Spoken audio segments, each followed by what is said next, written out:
Buen día. Buen día, Tom. Vamos a continuar en esa serie de sermones en Génesis, donde los dejamos la semana pasada, en el relato de Génesis 3. Estuvimos la semana pasada, si os acordáis o habéis escuchado el sermón, estuvimos considerando Génesis 3, el relato de la caída, considerando este relato que nos presenta el momento más crítico, el momento más bajo, más oscuro de la humanidad, el acto cuyas consecuencias fueron devastadoras para toda la creación, para todo lo creado, los cielos, la tierra, los hombres, ese acto tan devastador como fue tomar del fruto que Dios había mandado al hombre y a la mujer no tomar. Esa flagrante desobediencia del hombre que vimos la semana pasada tuvo unas consecuencias que todavía hoy estamos sufriendo. Hoy vivimos en un mundo hostil, un mundo, una creación que no se somete, una creación que se resiste al dominio, al gobierno del hombre. Vivimos en un mundo en el que hay dolor, hay sufrimiento, hay muerte, hay enfermedad, hay conflictos, hay luchas. Es un mundo que miramos y no se parece a aquel original que hemos estado considerando las primeras semanas. Vimos la semana pasada cómo sucedió esto, cómo es que el pecado entró, cómo es que la mujer tomó de aquello que sabía que no debía tomar. Y si recordamos, vimos cómo la mujer cedió a la tentación por medio de lo que la serpiente, el tentador, Satanás, la llevó, por el camino que la llevó. En primer lugar, dudando acerca del carácter de Dios, ¿es Dios tan bueno para ti?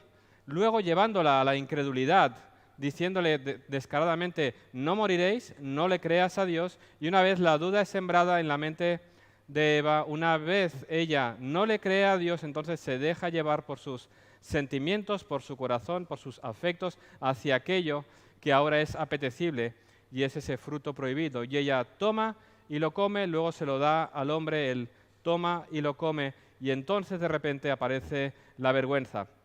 De repente aparece el miedo a Dios. Entonces aparece todo lo que vemos hoy en día. Todo cayó.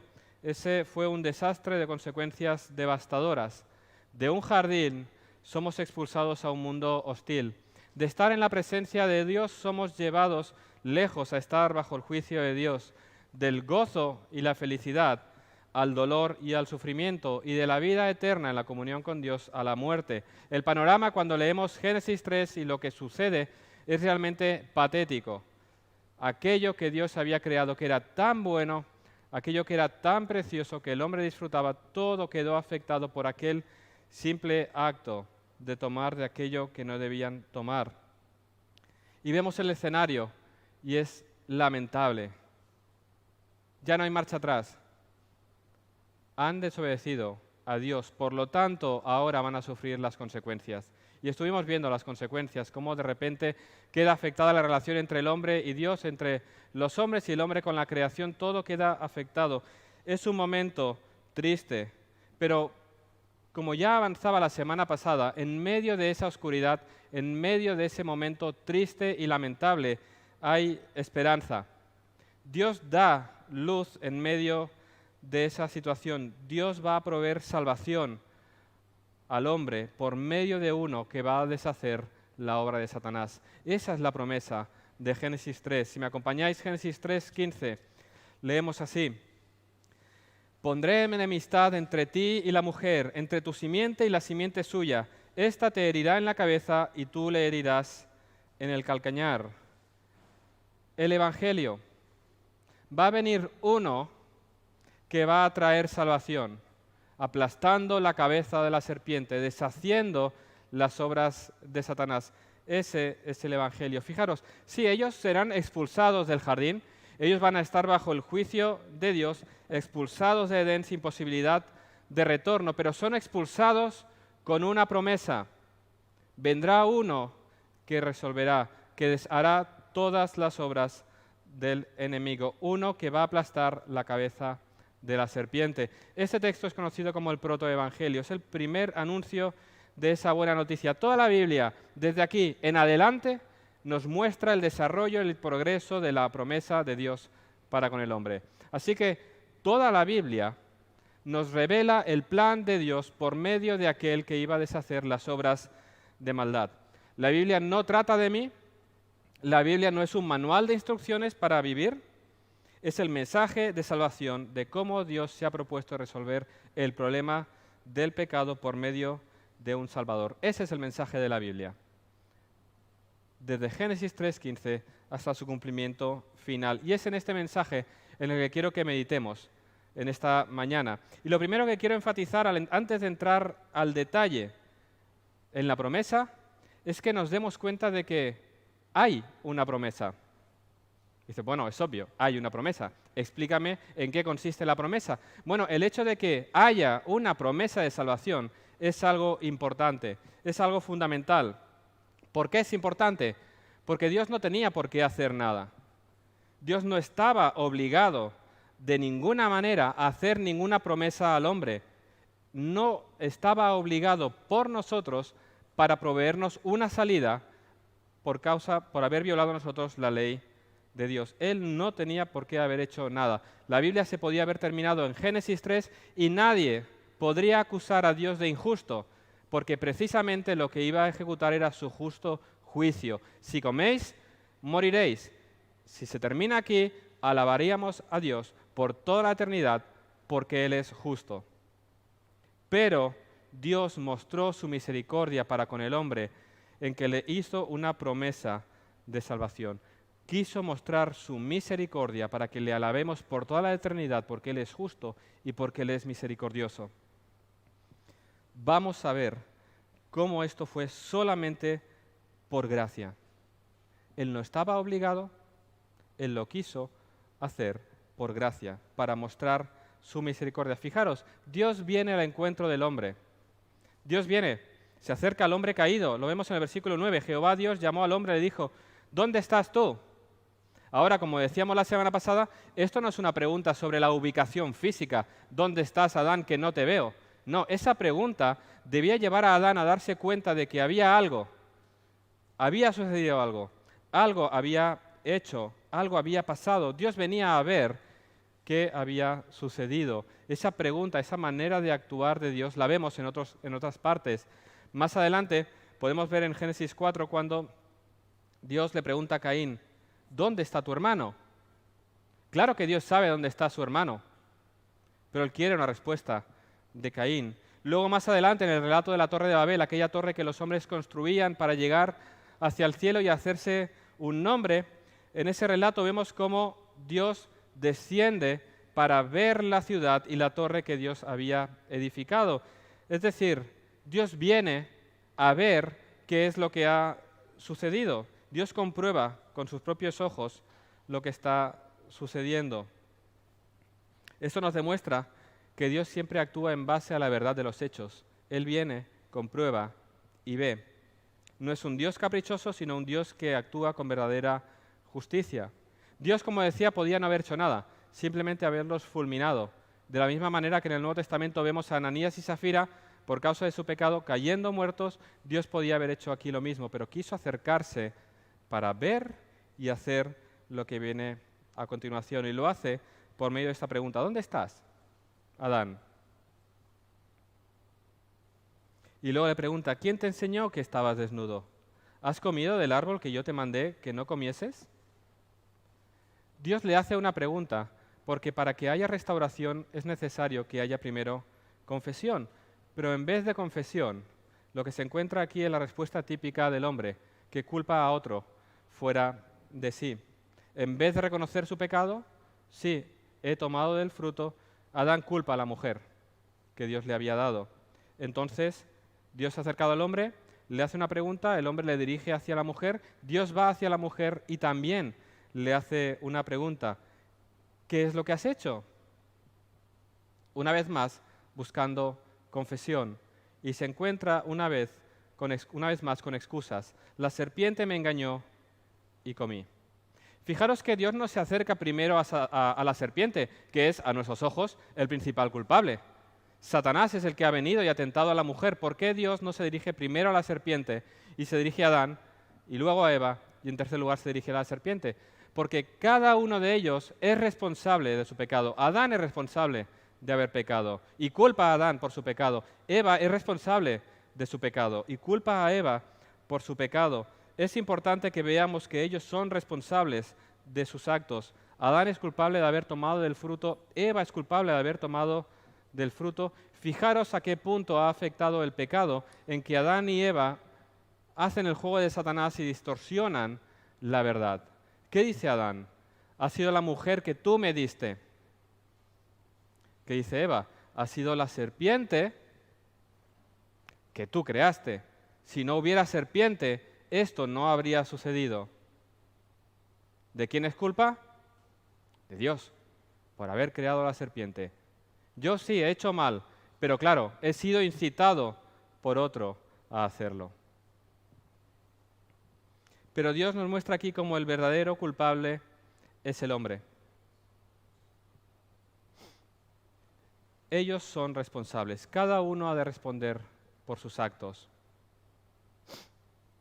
Esto nos muestra cómo no podemos excusarnos con las circunstancias, con el ambiente en el que vivo, con la familia en la que he crecido, con el lugar en el que he crecido, como otros dicen, el diablo me llevó a hacerlo. Siempre lo que hacemos mal, nuestro pecado, es por culpa de, ¿verdad? Y ponemos las culpas. Minimizamos nuestra culpa porque hemos sido llevados por las circunstancias, por lo que sea. Pero no, Dios nos hace responsables, culpables a nosotros de nuestros actos, de nuestra propia desobediencia. Tú eres el culpable de tu pecado. No eches balones fuera y reconoce delante de Dios lo que tú has hecho mal. Aunque Adán culpa a la mujer, Dios trae juicio contra el hombre. Aunque la mujer culpa a la serpiente, Dios trae juicio sobre la mujer. Piensa en ello, tú eres responsable de tus actos. Es cierto que por las circunstancias, que una cosa o la otra, pero tú eres culpable, responsable de tus actos. No excuses. Pero fijaros, antes de pronunciar el juicio contra el hombre, antes de pronunciar el juicio contra la mujer, Dios trata con la serpiente. Pero ¿os habéis dado cuenta de algo? Dios se acerca al hombre con una pregunta, Dios se acerca a la mujer con una pregunta y Dios no le pregunta nada a la serpiente. Directamente pronuncia una palabra de juicio contra él. ¿Por qué? Porque para Satanás no hay restauración. Para Satanás no hay posibilidad de salvación, no hay esperanza. Para Satanás solamente le espera el juicio y la condenación eterna. Satanás, así como toda su hueste de ángeles caídos que lo han acompañado en su rebelión contra Dios, están condenados por toda la eternidad. No hay esperanza para ellos. No hay evangelio para Satanás. Hay una palabra de juicio de Dios contra ellos. No hay posibilidad. Por eso no viene y le pregunta, sino que directamente trae juicio sobre él. No hay posibilidad de restauración. No hay plan de salvación para los ángeles caídos. Fijaros cuán grande la misericordia de Dios para con nosotros, en que Él ha escogido proveer un Salvador para ti y para mí, para los hombres, cuando Él no estaba obligado a hacer nada. Hay un plan de salvación. Dios no ha provisto un plan de salvación para los ángeles, pero sí para los hombres. Por eso los ángeles se maravillan al ver cómo Dios ha tratado para con los hombres. Los ángeles se maravillan. Así lo expresa el apóstol Pedro en su carta. 1 Pedro 1, 10 al 12 dice: los profetas que profetizaron de la gracia destinada a vosotros inquirieron y diligentemente indagaron acerca de esta salvación, escudriñando qué persona y qué tiempo indicaba el Espíritu de Cristo que estaba en ellos, el cual anunciaba de antemano los sufrimientos de Cristo y las glorias que vendrían tras ellos. A estos se les reveló que no para sí mismos, sino para nosotros administraban las cosas que ahora os son anunciadas por los que os han predicado el Evangelio por el Espíritu Santo enviado del cielo, cosas en las cuales anhelan mirar los ángeles. Los ángeles se maravillan al ver los privilegios que tienen los pecadores redimidos. En Cristo somos exaltados por encima de los ángeles, tanto en privilegio como en condición. Fijaros cuán gran misericordia ha tenido Dios para contigo. El hecho de no haber provisto salvación para Satanás nos muestra cómo Dios es libre para hacer conforme a su voluntad y cómo Él no está obligado por la criatura para mostrar su gracia. ¿Te das cuenta del gran privilegio que has recibido? ¿Te das cuenta de la preciosa esperanza que tenemos en el futuro solamente por la gracia de Dios? Porque Él ha querido mostrar misericordia para contigo. ¿Te das cuenta de cuán sublime es la gracia que Dios ha mostrado para contigo? Que Él podía habernos dejado a la nuestra a recibir el justo castigo por nuestro pecado y Él ha enviado a uno para salvarnos. ¿Eres consciente de con qué gran amor Dios te ha amado? Dios no envió a su Hijo por los ángeles a esta tierra. Dios envió a su Hijo por ti. ¿Cómo esta verdad afecta a tu corazón? ¿No arde tu corazón por este Salvador que ha venido para darte perdón y vida? ¿No deseas venir a su encuentro cada día para alabarle, para celebrarle, para darle gracias porque Él te ha amado sin tú merecerlo? ¿No deseas abrazarlo? ¿No deseas disfrutar con Él de toda la eternidad? Recordar que Dios nos ha amado y ha mostrado su misericordia y su gracia no puede dejar indiferentes nuestros corazones. Mira a Satanás. La próxima vez que veas a una serpiente arrastrándose, piensa, para Satanás no ha habido un plan de salvación, no hay un evangelio. Para mí, sí, por la pura gracia de Dios. ¿No te mueve eso a adorarle, a cantarle, a celebrarle, a disfrutarle cada día? ¿No te lleva eso, ahora que estamos estudiando las misiones en el estudio bíblico, a salir y anunciar el evangelio? Hay esperanza, hay salvación para el mundo que está perdido. El mundo anda perdido, buscando salvación en mil cosas, no encuentran la paz y hay salvación. ¿Por qué no salimos a anunciarla? ¿Por qué no predicamos de que Dios ha provisto salvación para el hombre pecador? Que todo aquel que venga en Él tiene un camino de salvación, que hay salvación en Cristo. Tú lo has descubierto, te ha sido revelado por Dios, has disfrutado de esa salvación y ves al mundo perdido. Hay esperanza. Sal y anúncialo, predícalo. Si tú has entendido el Evangelio, si tú eres consciente de que el mundo se acerca a su fin, que el juicio de Dios está cercano y que todos aquellos que no conocen a Cristo van a sufrir el tormento eterno junto con Satanás, si tú has entendido todo eso y tu corazón ha sido transformado por el Evangelio y por lo tanto tienes compasión hacia los perdidos como Cristo, ¿no vas a ir? Si el Evangelio ha transformado tu corazón, tú vas a amar y vas a ir y predicarás el Evangelio, porque hay un camino de salvación que hay que anunciar. Y lo vas a predicar a todos, en todo momento, en todo lugar, a los cuatro vientos. Hay salvación. Dios ha sido misericordioso para con nosotros. Dios nos ha provisto salvación.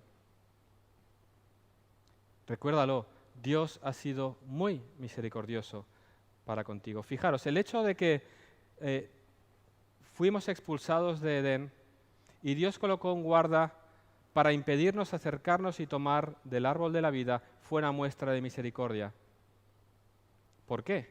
¿Por qué impedirnos regresar al Edén y tomar de ese fruto del árbol de la vida es una muestra de misericordia para con nosotros? Ese fruto era símbolo de la vida eterna. ¿Sí? En la medida que lo tomáramos, viviríamos eternamente en aquel lugar que Dios había preparado. Ahora, ¿qué habría pasado si el hombre caído toma del fruto de la vida, del árbol de la vida? Que habríamos vivido eternamente en una condición caída.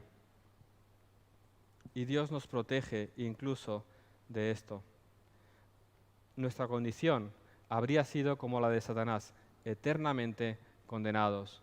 Y Dios en su misericordia se asegura de que eso no suceda y nos guarda y nos protege porque Él se ha propuesto salvar al hombre. Y nada ni nadie podrá impedir que ese propósito se cumpla, ni siquiera nosotros. Por eso Dios pone una guarda. Su promesa se va a cumplir. Ahora, ¿en qué consiste? Vamos a entrar en detalle. esa promesa que Dios le hace al hombre. Versículo 15, otra vez, ponemos nuestros ojos allí y quiero que veamos tres cosas en esta promesa. ¿Qué promete Dios?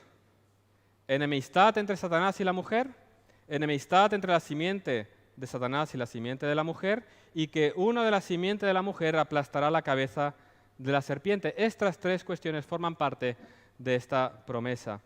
Y vamos a ver cada una de ellas brevemente. En primer lugar, Dios anuncia enemistad entre Satanás y la mujer. Producirá esta enemistad entre su pueblo y Satanás. Recordad que Satanás había tentado a la mujer para hacer caer al hombre y traerlos de su bando en el bando de los enemigos de Dios. Dios aquí le está diciendo que el hombre todavía le pertenece, que él no se saldrá con la suya de robarle a sus criaturas hechas a su imagen y semejanza. Ahora el hombre será enemigo de Satanás, por lo tanto será amigo de Dios. Esa es una buena noticia.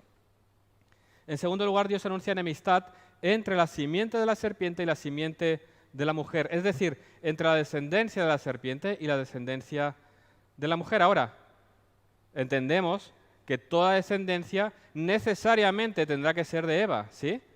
Entonces, ¿quién es la descendencia de la serpiente y quién es la descendencia de la mujer si ambos provienen de la misma mujer?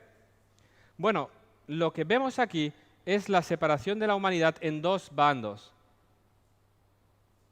La simiente de la serpiente, la simiente de la mujer. Ambos físicamente descendientes de la mujer, pero espiritualmente separados. Una descendencia, la de la serpiente, aunque físicamente de Eva, son enemigos de Dios, son rebeldes, son la simiente de la serpiente. De la misma manera que Satanás, la simiente de la serpiente son todos aquellos que se oponen a Dios, que son rebeldes a Él. Así lo dice el apóstol Juan, 1 Juan 3:8, el que practica el pecado es del diablo, porque el diablo peca desde el principio. Todos aquellos que son rebeldes a Dios y viven en enemistad contra Dios son la simiente de la serpiente. La simiente de la mujer son aquellos redimidos, aquellos que tendrán temor de Dios, aquellos que amarán a Dios y se someterán a Él. Estos son la descendencia de Eva. Estos son los que serán enemigos de Satanás. Sí, así que desde este mismo momento hay dos líneas en la humanidad. Los hijos descendientes de Satanás, de la serpiente, los hijos descendientes de la mujer, de la promesa. Y la hostilidad entre ambos pueblos, entre ambas líneas, es evidente desde el mismo principio. ¿Cuál es el siguiente relato después de Génesis 3? Génesis 4. Caín mata a Abel. Y en 1 Juan 3:12 leemos cómo Juan nos dice que Caín era del maligno. Caín era de la simiente de la serpiente. Y luego seguimos en el relato y vemos dos genealogías, en Génesis 4 y en Génesis 5. La genealogía de Caín y en Génesis 5 la genealogía de Adán por la línea de Set. ¿Sí? Dos pueblos, dos líneas, dos simientes. La humanidad se divide en estos dos grupos. O eres hijo de Dios o eres hijo del diablo. No hay un tercer grupo. Queda evidente que hay dos pueblos desde este mismo momento. La humanidad está dividida entre aquellos que le pertenecen a Dios y aquellos que son de Satanás. Y hay enemistad entre ellos. Y esa enemistad y hostilidad entre la simiente de la serpiente y la simiente de la mujer permanece todavía hoy. Satanás y todas sus huestes siguen hoy queriendo destruir a la simiente de la mujer, a aquellos que se identifican con Dios. Hoy el mundo en el que vivimos es evidente. Hay un pueblo dedicado a destruir y procurar el mal de aquellos que se identifican con Cristo y que aman y temen a Dios. Esa hostilidad permanece todavía hoy. Ahora la pregunta es, ¿a quién perteneces? ¿A qué línea perteneces? Si tú te has rendido a Cristo, lo has reconocido como Señor y Salvador, has sido adoptado en la familia de Dios, eres uno de sus hijos, formas parte de esa simiente de la mujer. Ahora, si esto no es así, si tú no has reconocido, te has rendido al señorío de Cristo y permaneces en tu rebelión y en tu enemistad contra Dios, tú eres hijo del diablo. Y suena fuerte, pero es así. O eres hijo de Dios o eres hijo del diablo. Si tú no estás con Cristo, estás contra Él. Si tú no estás con Dios, tú estás contra Él. Y las consecuencias de estar contra Dios son terribles. Y esto lo veremos un poco más adelante. Fijaros, estos son los dos primeros elementos de esa promesa. Uno, esa enemistad entre la mujer y Satanás. Segundo lugar, esa enemistad entre la descendencia de la mujer, la línea de la promesa, de aquellos que le temen a Dios, y la línea de los enemigos, la simiente de la serpiente. Y en tercer lugar, porque ahora hemos hablado de dos grupos de personas, ¿sí? De dos simientes como pueblos. En tercer lugar se vuelve ya personal. Dice en la promesa que uno de la simiente de la mujer aplastará la cabeza de la serpiente. Aquí ya no hay dos grupos, sino que está hablando de una sola persona. Y Dios le está diciendo a Satanás, mira, va a venir uno que te va a aplastar la cabeza. Uno que va a deshacer tus obras de maldad. Uno que vencerá sobre ti y te destruirá. Sí, tú le herirás, él sufrirá para obtener esta victoria, pero tu cabeza será aplastada. Vendrá aquel de la simiente de Eva que te destruirá. Recibirás tu castigo por tu rebeldía. Esta es la promesa que Adán y Eva escuchan antes de recibir el juicio, antes de ser expulsados. Tienen esa promesa en sus mentes, que el enemigo será aplastado, el tentador será eliminado, que la simiente de la mujer vencerá sobre la simiente de la serpiente, que hay esperanza, que hay un Salvador que restaurará todas las cosas. Esa es la promesa. Y esa promesa que Dios le está haciendo a Adán y Eva es una declaración de guerra contra Satanás. Le está diciendo, voy a venir contra ti y uno vendrá a destruirte. Es una declaración de guerra. No va a haber paz. Empieza esa guerra espiritual. Vivimos en un mundo en el que hay una lucha espiritual, aunque no lo podamos ver con nuestros ojos. La simiente de la serpiente intenta destruir a la simiente de la mujer porque le va a la vida en ello. Su esperanza, la esperanza de la simiente de la serpiente es destruir a la simiente de la mujer. Y Satanás se va a proponer de ahora en adelante en destruir esta simiente para evitar su derrota. Apocalipsis 12 nos habla de este propósito de Satanás a lo largo de toda la historia para destruir a este. Apocalipsis 12, 3, 4 leemos, he aquí un gran dragón escarlata que tenía 7 cabezas y 10 cuernos y en sus cabezas 7 diademas y su cola arrastraba la tercera parte de las estrellas del cielo y las arrojó sobre la tierra. Y el dragón se paró frente a la mujer que estaba para dar a luz a fin de devorar a su hijo tan pronto como naciese. La serpiente de Génesis 3 es el dragón de Apocalipsis 12. La simiente de la mujer en Génesis 3 es el hijo varón de Apocalipsis. Génesis 3 es el origen de la guerra entre ambas simientes. Fijaros, este relato de Apocalipsis 12, de la serpiente intentando destruir a aquel que había de venir, es lo que resume el Antiguo Testamento. Satanás proponiéndose destruir al Salvador. Y eso es lo que encontramos. Otra vez, volviendo al siguiente relato, Génesis 4, Caín mata a Abel, pero aquí no acaba la historia. Dios le da otro hijo, le da a Set, el hijo por medio del cual vendrá la promesa. Ahora, ¿es posible que Satanás sospeche algo? ¿Se huela algo? Es posible. Vemos en Génesis 6 cómo Satanás anima a la simiente de Set a casarse con las hijas de Caín para corromperlos. Satanás quiere corromper a la línea de la promesa. Y parece que lo consigue, porque luego vemos a Dios mirando al mundo y viendo que todo se había corrompido, que había tal maldad en el mundo que tuvo que destruirlo absolutamente todo por medio de un diluvio.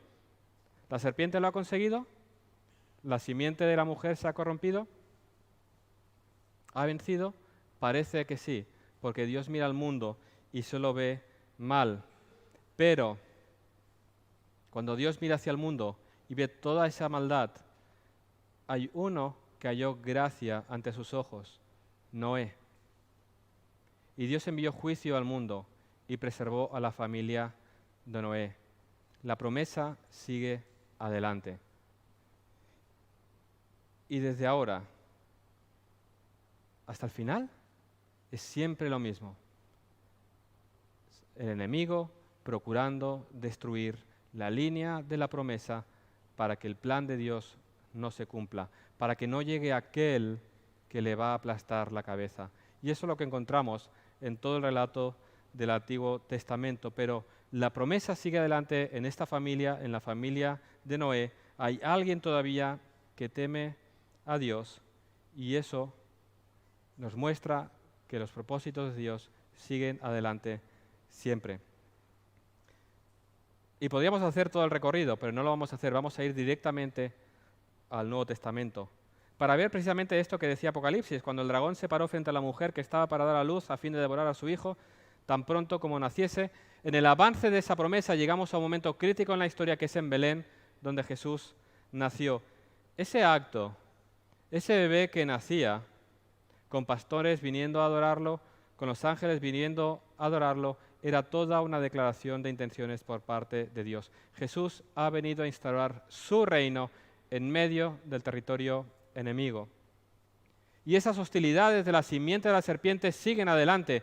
¿Qué sucede cuando nace Jesús? Unos magos vienen a adorarle y entonces Herodes se entera, se alerta y dice: ¿me podéis decir dónde va a nacer este rey de los judíos? Porque quiero adorarle.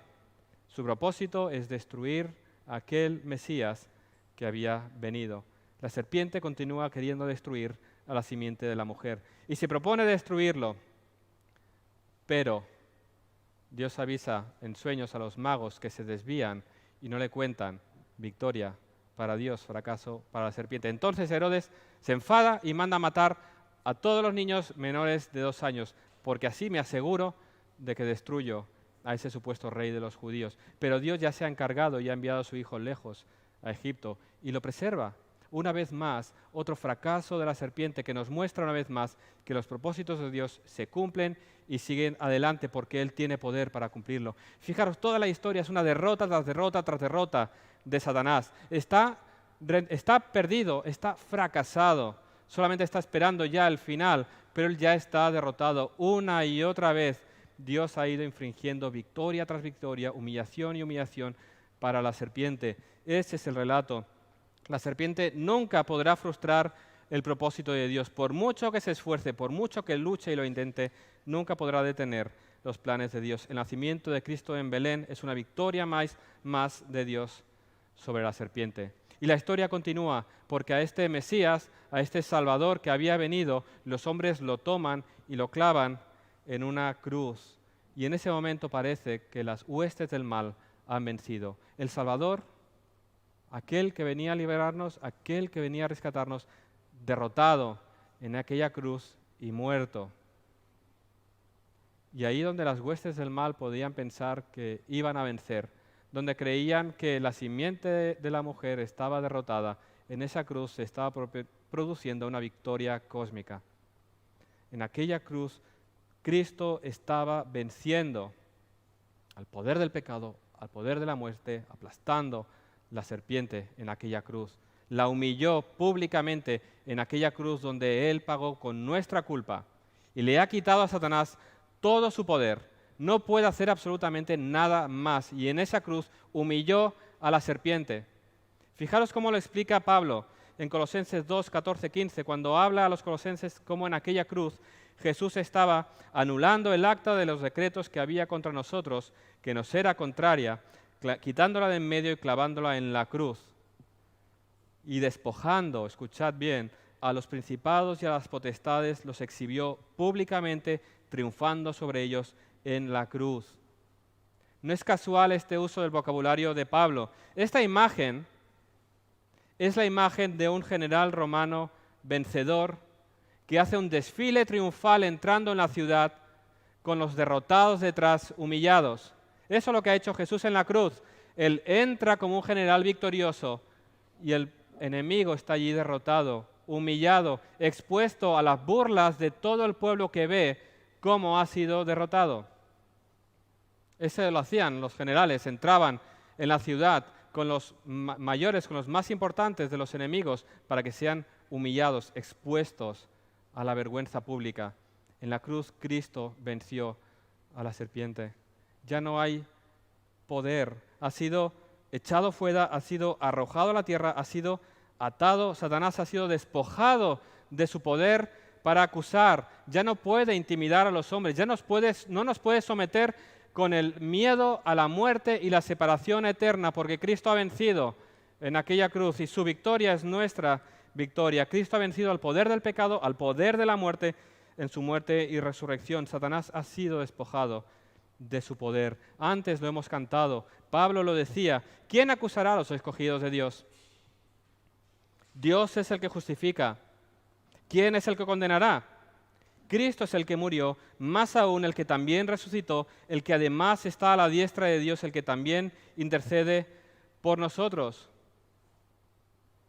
Ya no puede hacer nada. Ya no nos puede acusar. No tiene poder, ha sido destrozado, ha sido incapacitado.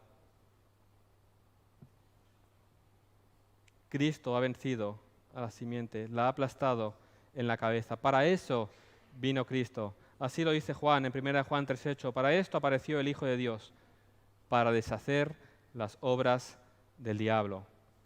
Él vino a deshacer las obras del diablo, a proveer salvación y a inaugurar un reino que un día será consumado, donde viviremos con Dios por toda la eternidad.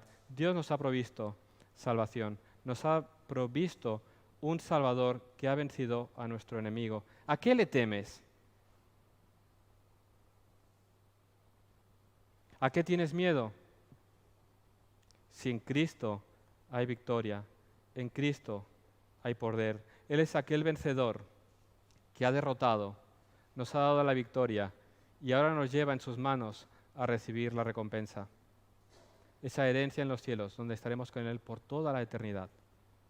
Él no tenía por qué hacerlo, pero Él te amó al punto de humillarse y venir a morir en la cruz para pagar por tu pecado, para que tú tuvieras salvación. Medita bien en ello. Solo en Cristo hay salvación. No hay otra manera de poder ser aceptados delante de Dios. No hay nada que nosotros podamos hacer para ganarnos el favor de Dios. Es pura gracia. Y así fue. Fijaros, Adán y Eva procuraron hacerse unas vestiduras, cubrir su pecado. ¿Sí? Cosieron unas hojas de higuera para tapar sus vergüenzas y de esa manera querían cubrir su pecado, cubrir su mal delante de Dios. Pero esas hojas de higuera no podían revertir la situación. Esas hojas de higuera no los podían hacer aceptables delante de Dios. Y lamentablemente hoy el mundo sigue procurando acercarse a Dios de la misma manera, ¿sí? Con sus hojas de higuera, con sus vestiduras. Mira Dios, yo me esfuerzo, yo soy un buen hijo, educado, respetado, respeto a mis padres, estudiante, trabajador, soy un buen padre, soy un buen esposo, soy un buen miembro de iglesia, ¿sí? Y yo vengo con mis hojas de higuera delante de Dios para que Él, por mi bondad y mi moralidad, me acepte. Cubro mis vergüenzas con mis vestiduras de buenas obras para pretender ser aceptado delante de Dios. Incluso aquellos que no creen en Dios, cosen sus hojas de higuera. Porque yo no creo en Dios, pero si existiera, yo no mato, yo no robo, las mismas vestiduras de hojas de higuera para venir delante de Dios y cubrir las vergüenzas, cubrir los pecados. Pero venir a Dios en tus propios términos es como ir a Él tapado con unas hojas de higuera. Es ridículo. Cuando Dios vistió a Adán y Eva, ni tomó en cuenta lo que ellos se habían hecho. No les dijo, bueno, buen esfuerzo, pero yo ahora te voy a vestir mejor.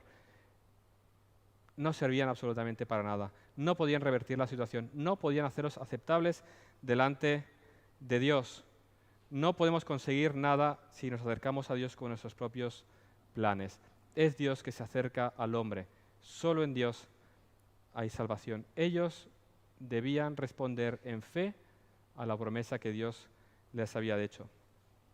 Solo puedo imaginarme a Adán y a Eva después de escuchar esta promesa preciosa, mirar sus hojas y decir, suena mejor su plan. ¿Dónde voy yo con esas hojas? Adán y Eva escucharon la promesa, se dieron cuenta de que la salvación no podía provenir de ellos mismos, no había nada que ellos podían hacer para ganarse el favor de Dios, era necesario que otro viniera para proveerles salvación a ellos. Y así es. Adán y Eva escucharon la promesa y le creyeron a Dios. Ellos, como nosotros hoy, fueron salvos por medio de la fe en Cristo. Y tú puedes decir, bueno, ¿cómo Adán y Eva tuvieron fe en Cristo si faltan siglos para que Él se presente? Ellos no sabían quién era Él exactamente, pero ellos creyeron en Cristo. ¿Cómo? Porque ellos creyeron en aquel que vendría a proveer salvación. Ellos creyeron en aquel Salvador que Dios les había prometido, en aquel que vendría a deshacer las obras del diablo. Nosotros creemos lo mismo. Ellos creían a la promesa de Dios. Ellos le creyeron a Dios en aquel que vendría. Nosotros creemos en aquel que vino para deshacer. Ambos somos salvos por lo mismo, por medio de la fe en el Salvador que Dios ha provisto para el hombre. ¿Dónde vemos que Adán y Eva tuvieron fe en la promesa de Dios? Lo vemos en el hecho de que ahora Adán le cambia el nombre a su mujer. Ahora su mujer se llamará Eva, cuyo nombre significa madre de todos los vivientes. Le creyeron a Dios. Eva sería madre de los vivientes y por medio de su descendencia vendría aquel que Dios había prometido. ¿Lo veis? Ellos le creyeron a Dios, creyeron la promesa. La salvación fue solamente por medio de la fe. Ellos le creyeron, confiaron en la simiente que Dios había prometido. Y después de esta muestra de fe, vemos cómo Dios los viste con túnicas.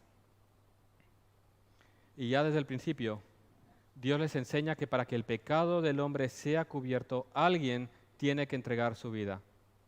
Para que el pecado del hombre sea cubierto, alguien tiene que derramar su sangre. Un inocente tiene que morir. Porque para que Adán y Eva fueran vestidos, un animal tuvo que morir para ellos ser vestidos con pieles. Es decir, para que tu pecado sea cubierto, tiene que ser derramada sangre. Es necesario un sacrificio de alguien inocente. Aquí ya nos está apuntando a la realidad de que Jesús vendría, pero esta simiente tendría que ser herido, tendría que morir, tendría que entregar su vida. Un inocente tendría que derramar su sangre para que tus pecados y mis pecados sean cubiertos. Así que la salvación es por la gracia de Dios, ¿sí? Nos ha sido regalada, pero ha tenido un alto costo, que es la sangre preciosa de Jesús siendo derramada en la cruz. El inocente, el justo, muriendo por los injustos, para que tú y yo ahora seamos revestidos con su justicia. Él vivió esa vida perfecta, Él ganó esa justicia delante de Dios, Él murió en nuestro lugar, nuestro pecado imputado a Él, su justicia imputada a nosotros. Cuando venimos a Cristo en arrepentimiento y fe, somos revestidos de su justicia. Esas vestiduras que nos son puestas es la justicia que Cristo ganó en aquella cruz. No son mis méritos, no son mis esfuerzos, son los méritos de Cristo que me son imputados. Aquí vemos cómo Dios reviste a los suyos por medio del sacrificio del inocente. Así es, recuérdalo, tienes salvación, has sido amado. Ahora, recuerda que tu salvación costó la sangre de tu precioso Salvador. ¿Cómo voy a pecar? ¿Cómo voy a decir, mira Dios, Cristo, voy a hacer esto, pero luego ya me arrepiento? ¿Cómo puedo jugar con el pecado cuando sé que Cristo tuvo que ser torturado, burlado, humillado y muerto, y su sangre derramada para limpiar mis pecados? ¿Debería odiar el pecado? No podía soportarlo, tenerlo en mi vida. No podría soportar ese pensamiento, esa palabra, esa acción, porque eso provocó que Cristo muriera en la cruz. Si amas a Cristo, odiarás el pecado con todas tus fuerzas y dedicarás tu vida a procurar la santidad delante de Él, por amor a Él. Esa es una de las evidencias, de las marcas del verdadero cristiano, del que ha entendido el Evangelio. No soporta el pecado, porque sabe que el inocente murió por uno mismo para proveer salvación. Y ahora somos revestidos con esa justicia de Cristo. Él nos ve como si hubiéramos vivido su vida. Vive para la gloria de Dios. Vive a la luz de esas nuevas vestiduras. Ahora ya llegando al final, déjame preguntarte otra vez. ¿Dónde estás? ¿Con quién te identificas?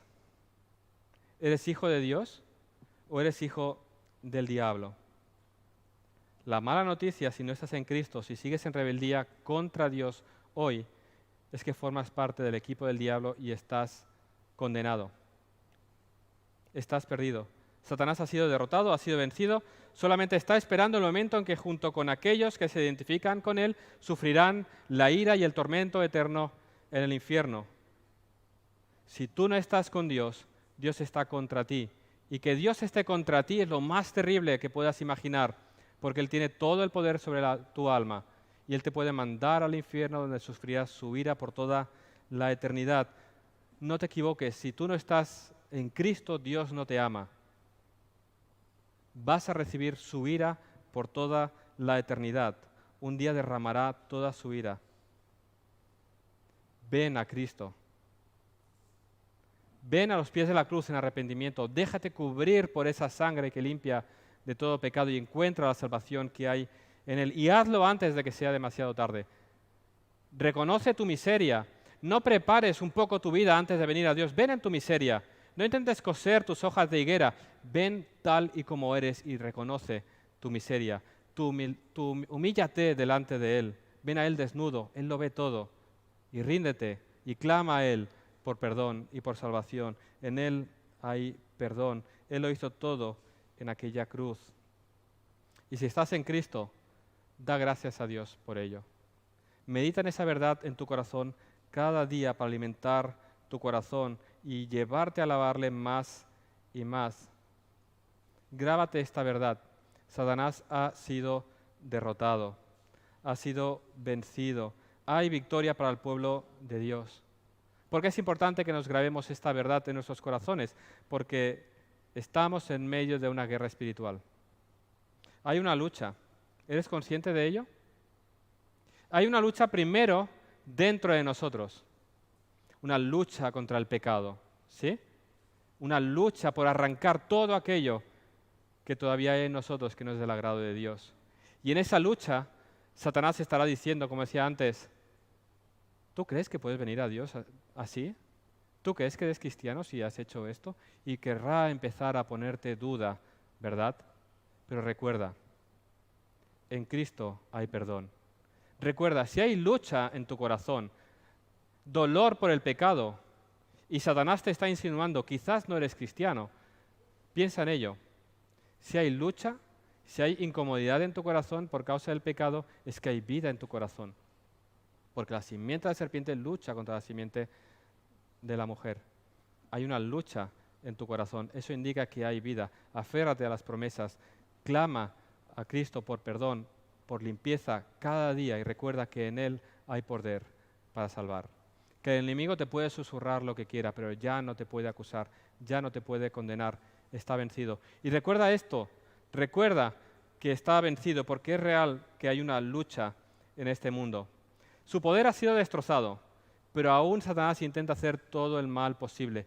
Y hoy la iglesia está siendo perseguida, Satanás se ha propuesto destruir a los cristianos, destruir a la iglesia de Dios, está en su empeño, pone todas sus fuerzas en conseguir hacer todo lo que puede, pero recuerda lo que Cristo dijo. Las puertas del Hades no prevalecerán contra la iglesia.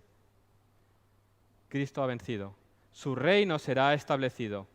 Satanás solamente está esperando el momento en que será echado, pero es cierto que a pesar de toda la oposición que encontremos como iglesia, a pesar de toda la persecución, las puertas del Hades no prevalecerán. El reino de Cristo será establecido definitivamente. Así que sal y predica el Evangelio de salvación, y vive tu vida con la certeza de que la victoria ya es en Cristo.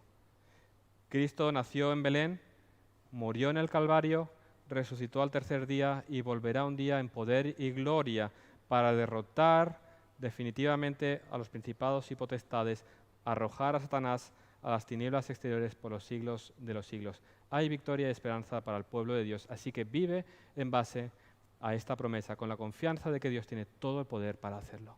Vamos a orar. Señor, venimos delante de ti, confiados, Señor, de que tú tienes poder para salvar, que tú sigues salvando hombres y mujeres hoy. Y Señor, no podemos más que maravillarnos al contemplar cómo tú has provisto salvación para nosotros, cómo tú mandaste a tu propio Hijo a morir en aquella cruz. Él inocente, Él sin mancha, Él sin pecado, tuvo que soportar toda tu ira contra nuestros pecados. Señor, no podemos más que alabarte y celebrar esa salvación tan grande, porque aun siendo enemigos tuyos, tú nos has amado y nos has dado salvación. Y ahora tenemos esperanza y vida, Señor, y no podemos más que cantar que tu gracia es sublime, que a pecadores como nosotros tú has dado salvación. Y queremos cantarlo, Señor, y queremos celebrarlo, y queremos también vivir a la luz de esa verdad, vivir como aquellos que tienen victoria en ti, para no vivir en esa actitud de derrota, sino en esa actitud de victoria, sabiendo, Señor, que solamente estamos esperando el cumplimiento final, aquel día en que te veremos y celebraremos juntos por toda la eternidad en aquellos cielos nuevos y esa nueva tierra. Gracias, Señor, por tu gracia maravillosa. Para ti sea toda la gloria. En el nombre de Jesús. Amén.